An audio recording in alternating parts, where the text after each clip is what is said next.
Bismillahirrahmanirrahim. Assalamualaikum warahmatullahi wabarakatuh. Alhamdulillah. Alhamdulillahilladzi hadana lihadza wa ma kunna linahtadiya laula an hadana Allah. Alhamdulillah. Nahmaduhu wa nasta'inuhu wa nastaghfiruh. Wa na'udzu billahi min syururi anfusina wa min sayyiati a'malina. May yahdihillahu fala mudilla lahu wa may yudlil fala hadiya lahu. Asyhadu an la ilaha illallah wahdahu la syarika lahu. Wa asyhadu anna Muhammadan abduhu wa rasuluh. Allahumma salli wa sallim ala nabiyyina Muhammadin wa ala alihi wa ashabihi wa man istanna bi sunnatihi ila yaumiddin, amma ba'd. Kaum muslimin dan muslimat yang semoga dimuliakan oleh Allah Subhanahu wa taala, tsumma alamu anna asdaqal hadithi kitabullah. Dan ketahuilah sesungguhnya asdaqul hadits, perkataan yang paling benar adalah kitabullah. Wa khairal haddi haddi Muhammadin sallallahu alaihi wasallam, dan sebaik-baik petunjuk adalah petunjuk dari Nabi sallallahu alaihi wasallam. Wa syarrul umuri muhdatsatuha, dan seburuk-buruk perkara adalah perkara-perkara yang baru yang diada-adakan. Fa inna kulla muhdatsatin fid dini bid'ah, karena sesungguhnya semua perkara-perkara yang baru dalam masalah agama adalah bid'ah. Wa sadaqa Rasulullah sallallahu alaihi wasallam fi dzalik. Dan Nabi sallallahu alaihi wasallam sungguh benar dengan apa yang disampaikannya. Hadirin dan hadirat yang semoga dimuliakan oleh Allah Subhanahu wa taala, bertemu kembali kita pada pengajian ataupun syarahan mingguan yang biasanya kita adakan di hari Rabu ya, malam. Dan alhamdulillah kembali kita akan melanjutkan pembahasan kita dalam kitab Manhaj al-Imam Asy-Syafi'i fi Itsbatil Aqidah. Pada minggu yang lalu kita sudah menjelaskan tentang keutamaan ulama, keutamaan kehadiran mereka dalam setiap waktu dan zaman, dan keperluan kita terhadap apa yang disampaikan oleh ulama-ulama tersebut.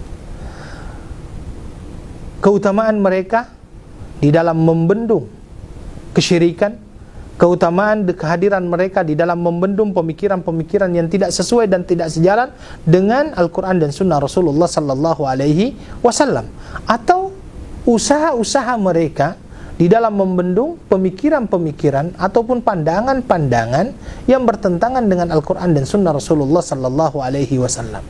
Dan kita sudah jelaskan bahwa salah seorang daripada ulama-ulama yang kita sampaikan tadi adalah seorang imam yang kita kenal yang bernama Imam Asy-Syafi'i, yang mempunyai banyak sekali karya dan mempunyai banyak sekali usaha yang telah kita lihat sampai saat ini bagaimana beliau ya menulis untuk memberikan counter ataupun pandangan-pandangan ataupun jawaban-jawaban terhadap permasalahan-permasalahan yang tidak sesuai dengan Al-Quran dan Sunnah Nabi Sallallahu Alaihi Wasallam, apalagi di dalam masalah akidah. Maka di dalam kitab Manhaj al-Imam Asy-Syafi'i fi Itsbatil Aqidah ada satu bab yang dinamakan dengan bab Aqidatuhu al-Imam Asy-Syafi'i, dan dimulai di sini dengan bab Manhaj as-Salaf fi Itsbatil Aqidah, ataupun metode para salaful ummah di dalam menetapkan akidah. Ayolah akhwat, sebelum kita lebih jauh menjelaskan berkenaan dengan bagaimana metode tersebut ya disampaikan oleh para ulama, alangkah baiknya kalau seandainya kita mencoba untuk mengkaji satu persatu kata-kata tadi.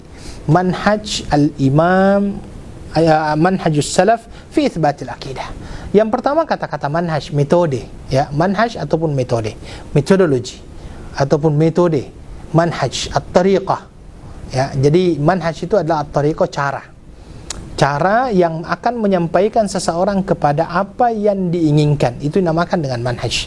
Dan itu dinamakan dengan at-tariqah, cara, manhaj.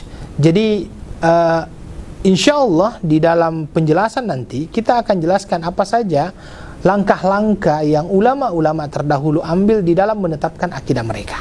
Ini yang pertama. Yang kedua, kata-kata salaf.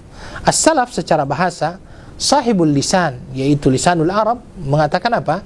Salafa berasal dari kata-kata salafa yaslufu sulufan wa sulufan, yang artinya adalah taqaddam.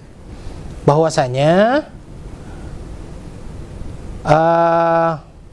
yang dimaksud dengan salaf ya, itu artinya adalah yang terdahulu, taqaddama ataupun yang terdahulu. Qala was-salafu aidan man taqaddamaka min abaika wa dhawi qarabatika alladhina hum fawqaka fis sinni wal fadl. Yang dimaksud dengan salaf secara bahasa juga di dalam hal ini adalah orang-orang yang mendahului kamu ataupun lebih tua umurnya daripada kamu, ataupun dia yang mempunyai keutamaan lebih daripada kamu, baik itu adalah orang tua kamu, bapak-bapak kamu, ataupun keluarga-keluarga dekat kamu yang mereka mempunyai umur lebih daripada kamu. Itu dinamakan dengan salaf secara bahasa. Karena itu menurut para ulama, summiya sadrul awal minat tabi'in as-salafus salih. Orang-orang tabi'in ataupun ulama-ulama terdahulu dari kalangan tabi'in itu dinamakan dengan as-salaf as-salih secara bahasa, karena mereka adalah orang-orang yang terdahulu, lebih mendahului kita dalam masalah umur jauh, ya. Sehingga ayolah wal akhwat, ketika perkataan salaf ini coba untuk didefinisikan secara istilah, maka ada beberapa pandangan di dalam hal ini. Karena sebagian ulama ada yang mendefinisikan kata-kata salaf ini hanya berdasarkan zaman, hanya berdasarkan periode, dan dia tidak melihat secara keseluruhan. Di antara mereka misalnya, ya, Al-Qarsyani ketika dia menjelaskan berkenaan dengan makna salafus saleh, mereka mengatakan apa? Beliau mengatakan apa? As-salafus saleh وهو الصدر الأول الراسخون في العلم المهتدون بحج النبي صلى الله عليه وسلم الحافظون لسنته اختارهم الله تعالى لصحبة نبيه وانتخبهم لإقامة دينه. Ya, artinya apa? Mereka adalah golongan generasi pertama, awal, ya, ar-rasikhuna fil ilmi, yang mempunyai kedalaman ilmu berkenaan dengan masalah agama ini, al-muhtaduna bihajjin nabi sallallahu alaihi wasallam, yang mengambil jalan dan petunjuk sesuai dengan apa yang ditunjuk ajarkan oleh Rasulullah sallallahu alaihi wasallam, sekaligus mereka adalah orang-orang yang menjaga sunnah-sunnah Rasulullah sallallahu alaihi wasallam. Allah yang memilih mereka. Ikhtarahumullahu, Allah memilih mereka untuk apa? Di suhbati nabiyhi, untuk menemani ataupun menjadi sahabat bagi nabinya. Wantakhabahum, dan mereka dipilih oleh Allah liiqamati dini, untuk menegakkan agamanya. Ya, dan mereka adalah orang-orang yang senantiasa memberikan nasihat kepada umat, memberikan manfaat kepada umat, dan mereka sudah berusaha sekuat tenaga mereka untuk mendapatkan ridha daripada Allah Subhanahu wa taala. Karena itu ayyuhal ikhwah wal akhwat, ketika ridha Allah menjadi tujuan utama dari salaful ummah, salafus saleh, yang disampaikan definisinya oleh Al-Qarsyani di atas ini, maka setelah itu beliau membawakan beberapa ayat-ayat di dalam Al-Quran yang memberikan pujian kepada orang-orang tersebut. Di antaranya misalnya adalah, ya, di antaranya misalnya adalah ayat di dalam surah Al-Hasyr, ayat yang ke-8, di mana Allah Subhanahu wa taala menyatakan apa? lil fuqara'il muhajirin alladhina ukhriju min diyarihim wa amwalihim yabtaguna fadlan min Allahi wa ridwana wa yansuruna Allah wa rasulah ulaika humus sadiqun. Di sini ada pujian terhadap orang-orang seperti itu. Dalam ayat ini dikatakan lil fuqara'il muhajirin, orang-orang muhajirin yang fakir, alladhina ukhriju, yang mereka itu diusir, ya, dikeluarkan dari rumah-rumah mereka, meninggalkan harta-harta mereka, yabtaguna fadlan minallahi wa ridwana, semata-mata hanya untuk mencari fadlan, karunia, minallahi, dari Allah, wa ridwana, juga mencari keridhaan daripada Allah Subhanahu wa taala, wa yansurunallaha wa rasulah, dan mereka lah orang-orang yang menolong agama Allah dan juga menolong Rasulullah sallallahu alaihi wasallam. Di dalam ayat ini dikatakan ulaika humus sadiqun, mereka adalah orang-orang yang jujur. Tetapi ayolah wal akhwat, ya, di sini kita lihat bahwasanya pandangan pertama ini betul-betul membatasi hanya kepada periode awal daripada kenabian. Artinya yang masuk dalam golongan as-salafus salih di sini adalah berdasarkan periode saja, yaitu semua orang terdahulu dari zaman sahabat Nabi sallallahu alaihi wasallam semuanya bisa dikatakan sebagai salaful ummah ataupun salafus salih. Ini definisi yang diberikan. Akan tetapi ada sebagian ulama, ya, yang mencoba untuk memberikan kritikan berkenaan dengan definisi yang diberikan ini, karena menurut mereka bahwa sesungguhnya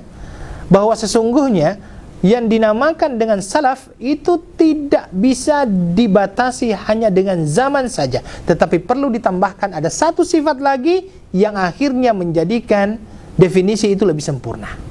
Karena itulah kritikan di sini lebih kepada bahwasanya menurut sebagian lagi tidak cukup hanya membatasinya dengan waktu saja, tetapi perlu ditambahkan satu sifat agar definisi itu menjadi sempurna, agar kata salafus saleh itu menjadi sempurna. Apa itu?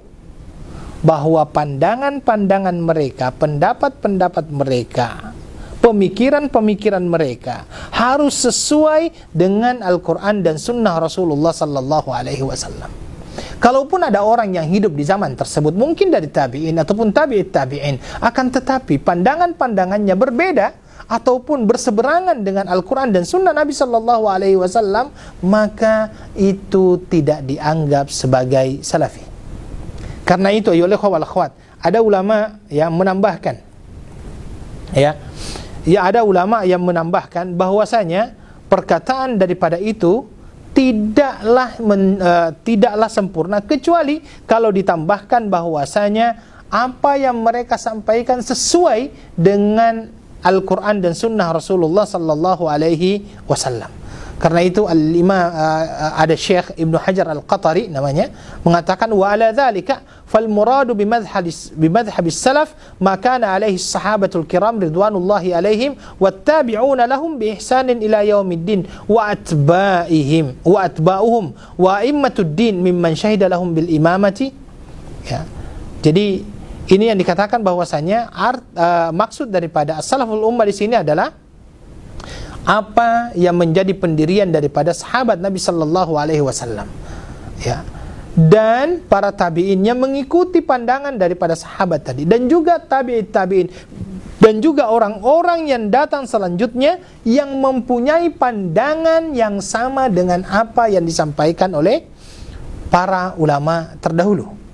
Maka ya wal akhwat, kalau seandainya kita mengatakan yang dinamakan dengan salafus saleh, ya sahabat, tabi'in, tabi'it tabi'in yang pandangan-pandangannya, pemikiran-pemikirannya sesuai dengan apa yang disampaikan oleh Allah dalam Al-Qur'annya dan sesuai dengan apa yang disampaikan oleh Nabi Sallallahu Alaihi Wasallam di dalam hadisnya. Dan kita perlu untuk kembali ke sana, karena kenapa? Ya wal akhwat, mereka adalah orang-orang pilihan. Sahabat Nabi ini adalah orang pilihan yang dipilih oleh Allah Subhanahu wa taala untuk menemani Rasulullah Sallallahu Alaihi Wasallam di dalam perjuangannya, dan mereka menjadi saksi. Mereka menjadi saksi bagaimana Al-Quran itu diturunkan. Mereka menjadi saksi bagaimana Nabi Sallallahu Alaihi Wasallam mengamalkan setiap ayat yang Allah turunkan kepadanya. Mereka menjadi saksi. Maka kalau saya katakan, kalau seandainya kita mencoba untuk membuat kiasan, mereka itu seperti mata air. Biasanya mata air itu sebelum mengalir ke sungai, dia pasti jernih. Tetapi kalau seandainya sudah mengalir ke sungai, semakin jauh alirannya, itu semakin banyak bercampur. Maka kita kenapa kembali kepada salaful ummah? Karena ini. Maka ya wal akhwat, kalau kita mengatakan bagaimana, siapakah pengikut daripada salaf ini? Pengikut salaf adalah orang-orang yang mengikuti, yang menjadikan Al-Quran dan Sunnah Rasulullah SAW sebagai sandaran dan juga memahaminya sebagaimana pemahaman salaful ummah terdahulu. Walaupun mungkin terjadi perbedaan-perbedaan yang sedikit di situ. Taib, ini berkenaan dengan salaf, ya. Ini dinamakan dengan salaf.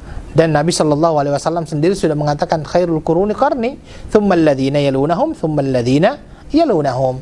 Sebaik-baik daripada periode ataupun kurun itu adalah kurunku ataupun adalah periodeku. Kemudian yaitu sahabat Nabi Sallallahu Alaihi Wasallam, kemudian satu periode selanjutnya, satu kurun selanjutnya, yaitu sahabat tabi'in dengan tabi'it tabi'in. Taib. Ini berkenaan dengan definisi salaf. Sekarang kita akan menjelaskan definisi daripada akidah, karena manhaj as-salaf fi itsbatil akidah. Berkenaan dengan masalah akidah sendiri, akidah itu secara bahasa artinya adalah al-aqd, berasal dari kata al-aqd, ya, aqadah, ya, dan berasal dari kata-kata al-aqd, yang mana kalau kita mencoba untuk mengkajinya dari sisi bahasa, aqadah ini, ya, muncul kata-kata al-aqdu di situ, itu artinya adalah rabtus syai', mengikat sesuatu dengan kuat. Sehingga kalau kita mengatakan al-aqidah itu adalah ikatan. Ya, karena mengikat sesuatu dengan kuat. Ini berdasarkan bahasa.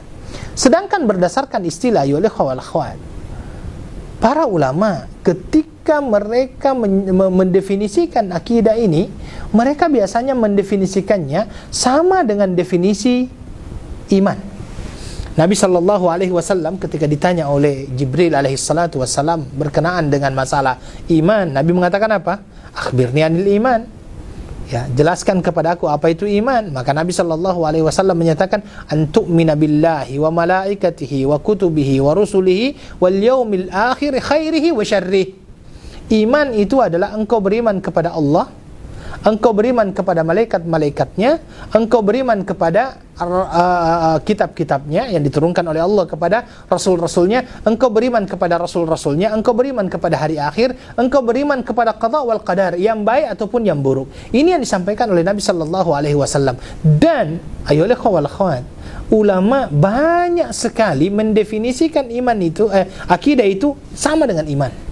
Sehingga ketika ditanya apa itu iman, akidah mereka mengatakan ya beriman kepada Allah, kepada para malaikat Allah Subhanahu wa taala, kepada kitab-kitab Allah Subhanahu wa taala, beriman kepada rasul-rasul Allah Subhanahu wa taala, hari akhir, beriman kepada takdir yang baik maupun yang buruk. Dan ini memang tidak ada bezanya sama sekali dengan yang dinamakan dengan rukun iman itu sendiri. Taib ayyuhal ikhwah wal akhwat.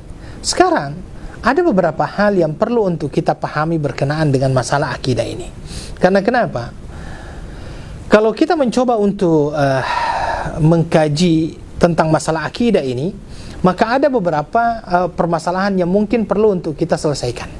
Yang pertama adalah sumber akidah kita ini sebenarnya apa? Apa sumbernya? Pertama sekali saya katakan, akidah itu adalah tauqifiyah. Ya, ini adalah merupakan satu kaidah awal ya, bahwasanya Al-Qur'an bahwasanya akidah itu adalah tauqifiyah. Apa yang dimaksud dengan tauqifiyah? Yang dimaksud dengan tauqifiyah di sini adalah la tathbutu illa bidalilin minasyari'. Artinya, segala sesuatu yang berkenaan dengan akidah ya, tidak bisa ditetapkan kecuali dengan adanya dalil yang syar'i dan tidak ada ijtihad ataupun pandangan-pandangan yang ada di dalam. Ketika kita mengatakan misalnya Allah menyatakan kul huwallahu ahad, katakanlah bahwa Allah itu esa, Maha Esa, tunggal. Ya, kita akan akhirnya mengatakan Allah itu esa berdasarkan Al-Qur'an dan sunnah Nabi sallallahu alaihi wasallam, dan tidak ada ijtihad di dalam masalah itu. Karena itu memang disepakati oleh para ulama, dan inilah yang dinamakan dengan usuliyah, yang semua muslim insyaallah tidak berbeda dalam masalah itu. Ya, semua muslim tidak berbeda di dalam masalah itu. Ya. Baik. Ini adalah tauqifiyah. Maka kalau kita mengatakan sumber daripada akidah itu apa? Sumber daripada akidah yang pertama adalah Al-Quran, dan yang kedua adalah sunnah Rasulullah sallallahu alaihi wasallam. Al-Quran yang pertama. Karena itulah, ayolah wal akhwat, kalau kita berbicara berkenaan dengan masalah sumber yang pertama ini, ada hal-hal yang perlu untuk kita ketahui bersama. Apa itu? Bahwasanya mengambil Al-Quran dan sunnah Nabi sallallahu alaihi wasallam dalam menyelesaikan berbagai masalah-masalah yang berkenaan dengan masalah akidah adalah sesuatu yang mutlak. Kenapa? Al-Quran sendiri itu sudah mendapatkan jaminan dari Allah untuk mendapatkan jaminan untuk dijaga dan tidak akan terjadi perubahan di dalamnya. Di dalam Al-Quran Allah Subhanahu wa taala mengatakan inna nahnu nazzalna dzikra wa inna lahu lahafizun. Sesungguhnya kami yang menurunkan Al-Quran ini dan kami yang akan menjaganya. Ada jaminan dari Allah. Maka dia tidak akan pernah berubah. Maka kalau seandainya kita bermasalah di dalam masalah akidah, kembalikan kepada Al-Quran dulu. Kembalikan kepada sunnah Rasulullah sallallahu alaihi wasallam. Dan orang-orang yang mengikutinya, di dalam Al-Quran dikatakan, "Faman ittaba'a hudaya fala yadhillu wa la yashqa." Barang siapa yang mengikuti petunjuk Al-Quran itu, fala yadhillu wa la yashqa, dia tidak akan pernah sesat dan dia tidak akan pernah kecewa. Ya, dia tidak akan pernah kecewa. Bahkan sebaliknya, Ketika kita mengabaikan Al-Quran di dalam menyelesaikan permasalahan akidah ini, di dalam Al-Quran disambung dikatakan apa? Wa man a'rada an dzikri fa inna lahu ma'isyatan dhanka wa nakhsyuruhu yaumal qiyamati a'ma. Barang siapa yang berpaling dari petunjukan dari Al-Quran ini, maka baginya adalah kehidupan yang sempit, dan pada hari kiamat dia akan dibangkitkan oleh Allah dalam keadaan buta. Dibangkitkan oleh Allah dalam keadaan buta. Ini adalah kaidah yang pertama yang perlu untuk kita ketahui bersama. Dan kaidah ini bahwasanya kalau seandainya kita ingin menyelesaikan permasalahan-permasalahan dalam masalah akidah, kembalikan kepada Al-Quran dan Sunnah Rasulullah Sallallahu Alaihi Wasallam. Demikian, ya Allah akhwat, kajian kita untuk hari ini. InsyaAllah mudah-mudahan Allah Subhanahu Wa Taala mempertemukan kita lagi pada minggu yang akan datang sebelum kita memasuki bulan suci Ramadan. Dan saya berharap mudah-mudahan Allah Subhanahu Wa Taala mengangkat wabah yang saat ini sedang berada ataupun saat ini sedang menyebar.